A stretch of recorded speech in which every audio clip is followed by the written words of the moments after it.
Just when you think Toyota has every single segment covered with their crossover lineup, think again. They unveil a new crossover for a specific part of the market. Let's get into it. Being based out of North America, myself that is, I know how Toyota pretty much operates here in North America, as well as Japan and in parts of Europe. But there are other parts of the world where Toyota sells big. Southeast Asia is one of them, of course Australia, but there's an unturned stone essentially for Toyota, and they're not traditionally a powerhouse in India, but this vehicle could change their fortunes there. This past month they announced that they're teaming up with Suzuki through an MOU or Memorandum of Understanding. You can think of General Motors and Honda have a similar working relationship, hashtag Gundam. So what would this be? Toyuki? I think we'll call this one Toyuki for India, because in India, Suzuki is like the king there. They sell so well, their volume is great, and Toyota is like, hey, we own a big part of Suzuki, so let's start working with them a little bit more in order to thrive in India, which is a huge growing economy, as we know. So we'll get into Toyota's manufacturing after we go over this new vehicle, which is called the Urban Cruiser Hyryder. There is already an urban cruiser there that I'm aware of, but this is like the next level. So think of the United States, we have Corolla and Corolla Cross. This is using that urban cruiser name and giving it the Hyryder nomenclature. It's a bigger, taller, more powerful vehicle than the standard urban cruiser. There are two main powertrains for this vehicle. There's a Suzuki derived powertrain, which you can get all-wheel drive on, and it's a mild hybrid, and you can only get all-wheel drive, it looks like, on the manual transmission. Yes, manual transmission, the thing of beauty here. But I think what the coolest thing is for this vehicle and for this segment is it's hybrid. Like, Toyota really doesn't use the self-charging slogan anymore for their hybrids in the Western culture, but apparently in India, like when I was watching this presentation, self-charging was over and over and over. It was a big key for them to focus on. And of course, they're going to market different markets differently, if that makes sense. And I mentioned Suzuki earlier. Keep in mind that this Toyota Hyryder will have a brother or sister vehicle with Maruti Suzuki and should be debuted later this month. And now they mentioned global debut. I don't know if that's global, like that Suzuki model will be a global model, or if it's still just designed and focus on the Indian market. And what's cool is that this Hyryder is the first all-wheel drive vehicle, well, option, should I say, in its class. Some other vehicles that may strike a bell, of course, the Seltos is in its class, which just got a refresh. Make sure to watch my video on that. Also, the Hyundai Creta or Creta, not sure how you say it, we don't get it here stateside. It's surprising to me that the Seltos doesn't get all-wheel drive over there in India, but I guess I have to make things to a cost. So the Hyryder will have 4 trims. We'll go over each trim.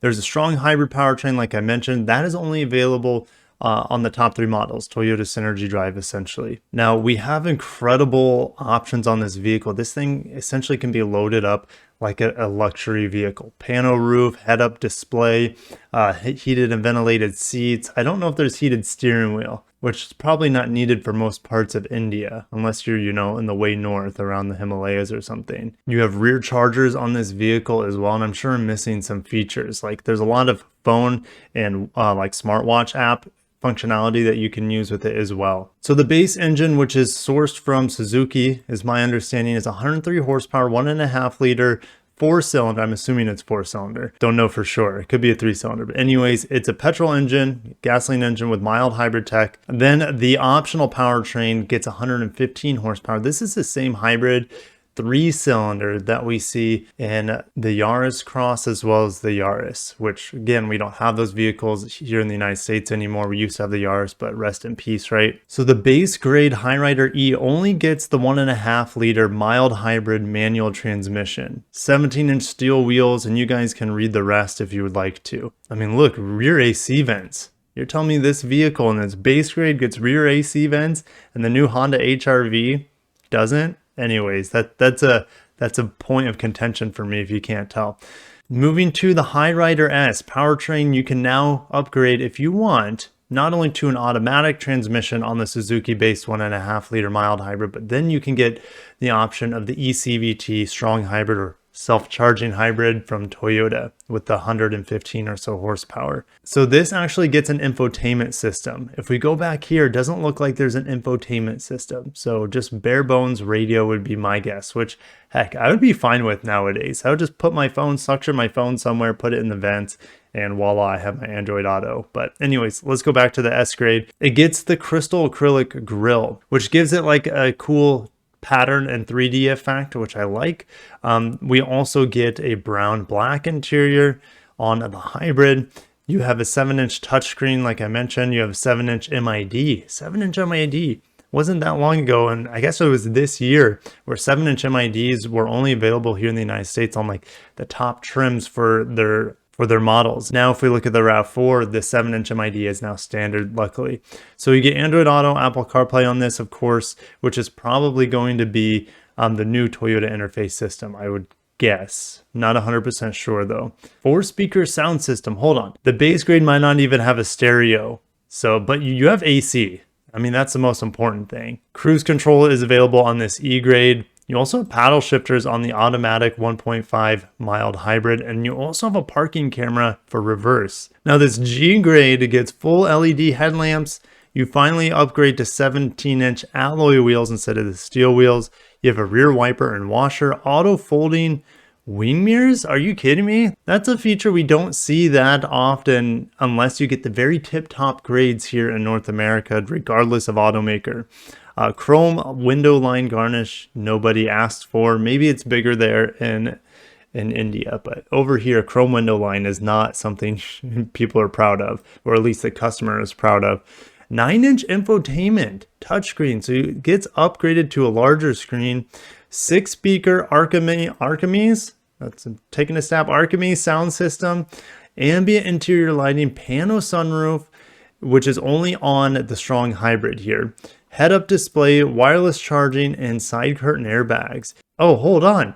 And on the base grade, they have electric folding side mirrors. So I wonder if that is a requirement in India, like a safety requirement. I think we covered everything on the G, so let's go to the V, the top end grade here for the new Hyryder. You have roof rails, you have Archimedes surround sound, so going above that 6-speaker that we already had in the previous grade. Leatherette seats, so all the seats previously have been cloth. You have a leather wrapped steering wheel, standard panoramic sunroof, so you'll get that on either powertrain, it looks like.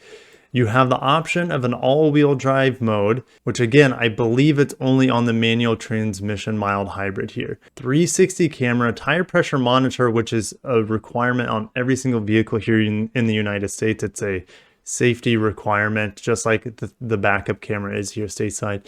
And you also have hill descent control on that manual transmission all-wheel drive model. So if you're in India, you can actually put a reservation down for 25,000 rupees. I believe that's the currency you guys have. And that equates to around $315. Now, we don't know pricing on this vehicle. It looks like that will be available sometime next month. I already mentioned its top rivals, the Hyundai Creta, Seltos. We don't get the Volkswagen Taycan. The closest thing that we have is the Volkswagen Taos that I just reviewed last week. And they also have the Skoda Kushaq, which we don't have Skoda at all here stateside. So that finishes our coverage on the Hyryder for Toyota, which is kind of like a Corolla Cross, maybe a little bit smaller, maybe slightly larger than the Yaris Cross in certain markets around the world. But I want to go over Toyota Kirloskar motor. This is the manufacturer of all Toyotas in India, and if you import models, it's extraordinarily expensive. And there are actually some Lexuses built in India now because it is so expensive to import them. Like if you want to buy a new like LX down there, a Lexus LX, I want to say it's like equivalent to like $400,000 or $500,000. It's just insane. Where if you didn't know, the cost around $100,000 here stateside. There's massive benefits from making your vehicles there in India instead of importing them. It makes it a lot cheaper to the consumer, it seems. So Toyota owns 89% of this joint venture with Kirloskar, which of course has the remaining 11%. They have headquarters near Bidadi, Karnataka, near Bengaluru. Now this joint venture started in 1997 with Kirloskar. It looks like they have 2 plants there, one near or in Bidadi, which produces 100,000 vehicles per year. Their second plant is on the outskirts of Bengaluru and has a capacity of 210,000 vehicles per year. So they can produce a total of 320,000 vehicles annually. So if we look at the models that are produced from this joint venture in India, some of them are familiar, some of them are very foreign to us.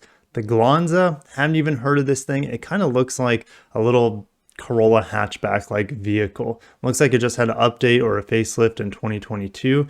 Here's the Urban Cruiser, a smaller version, I would say, of the Urban Cruiser Hyryder we just got this past day or so. We have the Fortuner, which is a body-on-frame SUV. It's like their version of the 4Runner. It's a very similar sized vehicle, maybe a little bit smaller than the 4Runner. You also have the Hilux, which is kind of like the global model of the Tacoma, which is just a tiny bit smaller as well. You have the Innova, which is a body-on-frame MPV minivan without sliding doors. It's a strange vehicle, but I guess it makes sense in certain markets. Of course, it's based off the same platform that the Fortuner and the Hilux use.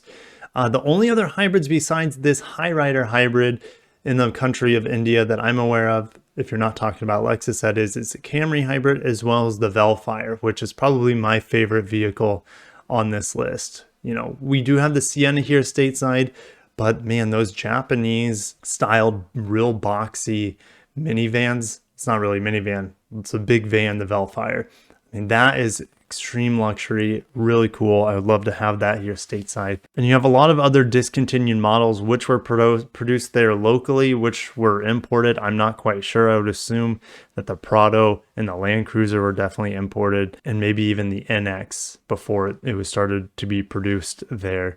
But I'm going to end it, guys. This was a lot of fun for me today. Not so much for the Hyryder, but just learning about how the market is different around the world. The Kirloskar joint venture with Toyota is very interesting to me, and they're still in like their infancy there, and like bigger brother Suzuki is kind of leading them along, helping them along the way. It's pretty cool to see the roles reversed, because Suzuki here stateside had to leave the country because they just weren't successful enough. And I'm just talking about their automotive segment. Of course, they still have industrial vehicles and, you know, motorsports and things like that.